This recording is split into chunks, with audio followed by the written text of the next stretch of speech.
Hello everyone, welcome back to Siripulse. World's second largest garment exporter and మన neighbour country అయిన బంగ్లాదేశ్ ఇప్పుడు worst economical crisis ని face చేస్తోంది. Bangladesh government decisions ఇంకా global trade trends కలిసి ఆ దేశ ఎకనామీని ఇంపాక్ట్ చేస్తున్నాయి. ఆల్సో 2024 నుంచి ఆ దేశంలో ఉన్న కొన్ని అన్సర్టైన్ సిచ్యువేషన్స్ కూడా ఈ ఎకనామిక్ క్రైసిస్కి కారణం. హిందూస్ మీద టార్గెట్ అండ్ కిల్లింగ్తో ఆ దేశం అట్టుడికిపోతుంది. లా అండ్ ఆర్డర్ డిస్బ్యాలెన్స్ మధ్యన ఆ దేశంలోని స్పిన్నింగ్ మిల్స్ ఓనర్ అసోసియేషన్ ఈ స్ట్రైక్ని పిలుపునిచ్చింది.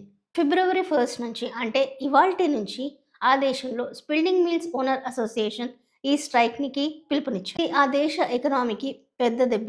యాక్చువల్గా ఏంటంటే ఆ దేశ ఎకనామీ 80% గార్మెంట్ ఎక్స్పోర్టర్స్ మీదనే ఆధారపడుతుంది.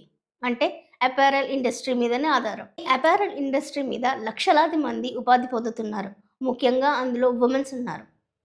In this video will see అసలు వారు ఎందుకు స్ట్రైక్ చేస్తున్నారు, ఆ దేశ ఎకనామీని ఈ స్ట్రైక్ ఎలా దెబ్బతీస్తుందో తెలుసుకుందాం. బంగ్లాదేశ్ దేశానికి textile industry and apparel industry ఒక backbone. As we all know, Bangladesh is the second largest apparel exporter. అంటే రెడీమేడ్ బట్టలని ఎక్స్పోర్ట్ చేస్తుంది. బట్ బంగ్లాదేశ్ దగ్గర దానికి కావాల్సిన రా మెటీరియల్ లేదు. బంగ్లాదేశ్ ఇండియా నుంచి కాటన్, యాన్ అనే రా మెటీరియల్స్ని ఇంపోర్ట్ చేసుకుంటోంది with duty free and low cost prices. బంగ్లాదేశ్లో కూడా ఈ యాన్ అండ్ కాటన్ ప్రొడ్యూస్ అవుతుంది, బట్ విత్ లో క్వాలిటీ. ఎందుకంటే మన దగ్గర ఉన్నంత టెక్నాలజీ వాళ్ళ దగ్గర లేదు. అక్కడ ఉన్న అపారల్ ఇండస్ట్రీ ఓనర్స్ వారికి ఇండియన్ కాటన్ అండ్ యాన్ మాత్రమే ప్రిఫర్ చేస్తున్నారు. దీనివల్ల అక్కడ ఉన్న టెక్స్టైల్స్ మీదలో అక్కడ లోకల్ యాన్ పేరుకుపోతుంది. వారి కోసం బంగ్లాదేశ్ ప్రభుత్వం ఈ ఇండియన్ యాన్ మీద బ్యాన్ చేసింది. బట్ ఓన్లీ త్రూ రోడ్, అంటే మనం సీ రూట్ ద్వారా యాన్ని ఎక్స్పోర్ట్ చేయవచ్చు. సో దానివల్ల 150% ఎక్కువ యాన్ బంగ్లాదేశ్కి ఎక్స్పోర్ట్ అయింది. అక్కడి లోకల్ ప్రొడ్యూసర్స్ ఈ స్ట్రైక్ని చేస్తున్నారు. అపారల్ ఇండస్ట్రీ ఓనర్స్ తక్కువ ఖర్చుతో ఎక్కువ క్వాలిటీ ఉండే ఇండియన్ యాన్ని ప్రిఫర్ చేస్తున్నారు. Now comes the game changer, EU India trade deal వల్ల మనకి ఇప్పటి వరకు ఉన్న 12% టారిఫ్ ఇప్పుడు 0% అవుతుంది.